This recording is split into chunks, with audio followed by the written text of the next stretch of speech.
విద్యారంగ సమస్యలు పరిష్కరించాలంటూ ఏఐఎస్ఎఫ్ ఆధ్వర్యంలో విద్యార్థులు నిజామాబాద్ జిల్లా ధర్నా చౌక్లో ఆందోళన చేపట్టారు. పెండింగ్ లో ఉన్న రీయింబర్స్మెంట్ స్కాలర్షిప్ బకాయిలు వెంటనే విడుదల చేయాలని డిమాండ్ చేశారు.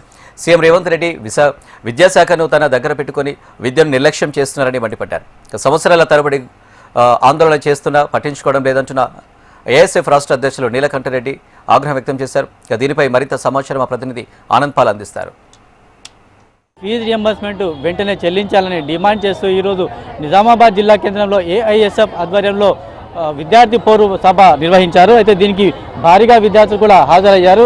అయితే గతంలో కూడా ఆందోళనలు నిర్వహించినప్పటికీ ప్రభుత్వానికి నేతలకు కూడా సమస్యలు వివరించినప్పటికీ కూడా పట్టించుకోవాలని చెప్పేసి విద్యార్థులంతా కూడా ఆగ్రహం వ్యక్తం చేస్తూ ఉన్నారు. ఇక ఇదే అంశంపై మనతో మాట్లాడానికి ఏఐఎస్ఎఫ్ రాష్ట్ర అధ్యక్షులు నీలకంఠరెడ్డి నాతో మాట్లాడే ప్రయత్నం చేద్దాం. సార్, ప్రధానంగా మీరు సభను ఎందుకు నిర్వహిస్తూ ఉన్నారు? ప్రభుత్వానికి మీరేం డిమాండ్ చేస్తున్నారు? రాష్ట్రంలో కాంగ్రెస్ పార్టీ అధికారంలోకి వచ్చి 30 నెలలు కావస్తా ఉంది. ఇలా ఎన్నికల సమయంలో విద్యార్థులకు ఇవ్వాల్సిన ఫీజు రియంబర్స్మెంట్ చదువుకునే బకాయిలు ఒకేసారి విడుదల చేస్తామని చెప్పి ఎన్నికల మేనిఫెస్టోలో పెట్టి అధికారంలోకి వచ్చినాక ముఖ్యమంత్రి రేవంత్ రెడ్డి వద్ద విద్యాశాఖ ఉన్నా కూడా విద్యార్థులకు ఇవ్వాల్సిన ఫీజు బకాయిలు సకాలంలో విడుదల చేయకపోవడం మూలంగా విద్యార్థులు ఇలా విద్యా సంవత్సరం పూర్తి చేసుకొని సర్టిఫికేట్ల కోసం కళాశాలకు వెళ్తే యాజమాన్యాలు ఇలా ఫీజు బకాయిలు రాలేదు, మీకు సర్టిఫికేట్లు రావాలంటే పైసలు చెల్లిస్తేనే ఇలా సర్టిఫికేట్లు ఇస్తున్న పరిస్థితితో ఇలా ఫీజు రియంబర్స్మెంట్ పై ఆధారపడి చదువుకున్న విద్యార్థులు ఇలా ఫీజు రియంబర్స్మెంట్ రాక ఉన్నత సర్టిఫికేట్ తీసుకోవడానికి ఇలా పైసలు కట్టే పరిస్థితి తెలంగాణ రాష్ట్రం నెలకొన్నది. ఇలా సాక్షాత్తు రేవంత్ రెడ్డి వద్ద విద్యాశాఖ ఉన్న విద్యార్థుల చదువులకు నిధి లేకపోతే విద్యాశాఖ ఎందుకు పెట్టుకున్న రేవంత్ రెడ్డి గారని ఏఐఎస్ఎఫ్ ప్రశ్నిస్తా ఉన్నాం. 30 నెలల అధికారంలోకి వచ్చి ఒకసారేమో ఫీజు బకాయిల కోసం సెటిల్మెంట్ చేసుకోమంటావు, ఒకసారేమో మేము ఈ సంవత్సరం ఆగస్టు 15 విడుదల చేస్తామంటావు, ఒకసారేమో విద్యార్థుల అకౌంట్లోకి విడుదల చేస్తాం. అంటే పూటకో మాట మాట్లాడుతూ విద్యార్థుల చదువును రోడ్డు మీకిన్న పరిస్థితి తెలంగాణ రాష్ట్రంలో. ఆనాడు తెలంగాణ ఉద్యమంలో తెలంగాణ కోసం కొట్లాడిన విద్యార్థులు ఇలా తెలంగాణ రాష్ట్రంలో ఫీజు రియంబర్స్మెంట్ కోసం మళ్ళీ రోడ్డుకే పరిస్థితి రాష్ట్రం నెలకొన్నది. ఇలా రేవంత్ రెడ్డికి ఫీజు రియంబర్స్మెంట్ ఇవ్వడానికి రాష్ట్రంలో అప్పులు ఉన్నాయని చెప్తుండు. మరి అందాల పోటీలకు ఎట్లా నిధులు వచ్చినాయి, ఫుట్బాల్ పోటీలకు నిధులు ఎట్లా వచ్చినాయి, ఢిల్లీ పర్యటనలో నిధులు ఎట్లా వచ్చినాయి? ఇలా రాష్ట్రంలో 30 కిలోమీటర్ల పర్యటన కూడా హెలికాప్టర్లు విడుదల చేయాలనుకున్న నిధులు ఇలా రాష్ట్రంలో పేద విద్యార్థులకు చదువులకు ఆసరగా ఉన్న ఫీజు రియంబర్స్మెంట్ నిధులు లేవని రేవంత్ రెడ్డి ప్రశ్నిస్తా ఉన్నాం. ఈ రోజు విద్యార్థుల పోరుకేక అని పిలుపునిచ్చి రాష్ట్ర వ్యాప్తంగా ఫీజు రియంబర్స్మెంట్ విడుదల చేయాలని డిమాండ్ చేస్తూ రాష్ట్ర వ్యాప్తంగా ఏఎస్ఎఫ్ ఆధ్వర్యంలో కలెక్టరేట్ ముట్టడి నిర్వహిస్తా ఉన్నాం. ప్రధానంగా మీరు ప్రభుత్వానికి ఏం డిమాండ్ చేస్తూ ఉన్నారు? ఇలా కాంగ్రెస్ పార్టీ 2004లో కాంగ్రెస్ పార్టీ ప్రభుత్వమే ఇలా ఫీజు రియంబర్స్మెంట్ అన్నాడు వైఎస్ రాజశేఖర రెడ్డి ప్రవేశపెట్టారు. రాజశేఖర రెడ్డి గారు ప్రవేశపెట్టిన పథకాన్ని ఇలా రేవంత్ రెడ్డి గారు తుంగలో దొక్కుతారా?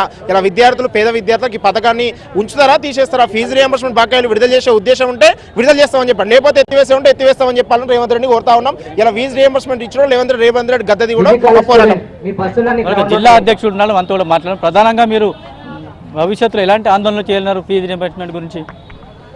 వాస్తవంగా దాదాపు మేము ఏఎస్ఎఫ్ విద్యార్థి సంఘంగా దాదాపు 2 సంవత్సరాల నుంచి రియంబర్స్మెంట్ విడుదల చేయాలని మేము ప్రభుత్వాన్ని రాష్ట్ర ప్రభుత్వాన్ని డిమాండ్ చేస్తూ సెక్రటరియట్ ముట్టడిలు అదేవిధంగా సీఎం ఇల్లు ముట్టడి కూడా చేయడం జరిగింది.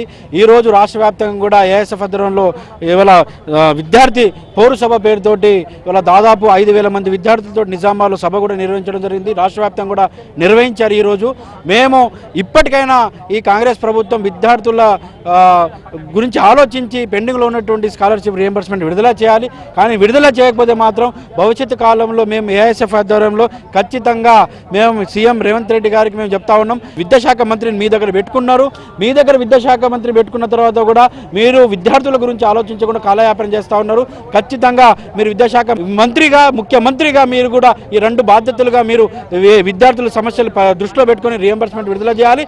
లేని పక్షంలో ఖచ్చితంగా పెద్ద ఎత్తున ఆందోళన నిర్వహిస్తాము. మళ్ళీ ఏదైతే తెలంగాణ రాష్ట్ర ఉద్యమం తరహాలో ఉద్యమాలు నిర్వహిస్తామని మేము ఈ సందర్భంగా హెచ్చరిస్తూ ఉన్నాం. అయితే తెలంగాణ తరహాలో ఉద్యమాన్ని ఉధృతం చేస్తామని ఒకవేళ ప్రభుత్వం దీనిపై స్పందించకపోతే రాబోయే రోజుల్లో ఉద్యమాలు మరింత తీవ్రం చేస్తామని కూడా వారు హెచ్చరిస్తూ ఉన్నారు. అయితే చాలాసార్లు కూడా ప్రభుత్వానికి అటు నేతలకు అధికారులకు కూడా తమ సమస్యను విన్నవించినప్పటికీ కూడా పట్టించుకోవాలని చెప్పేసి విద్యార్థి సంఘ నేతలు ఆరోపిస్తూ ఉన్నారు. కెమెరామెన్ కళ్యాణ్తో ఆనంద్ పాల్, HNTV.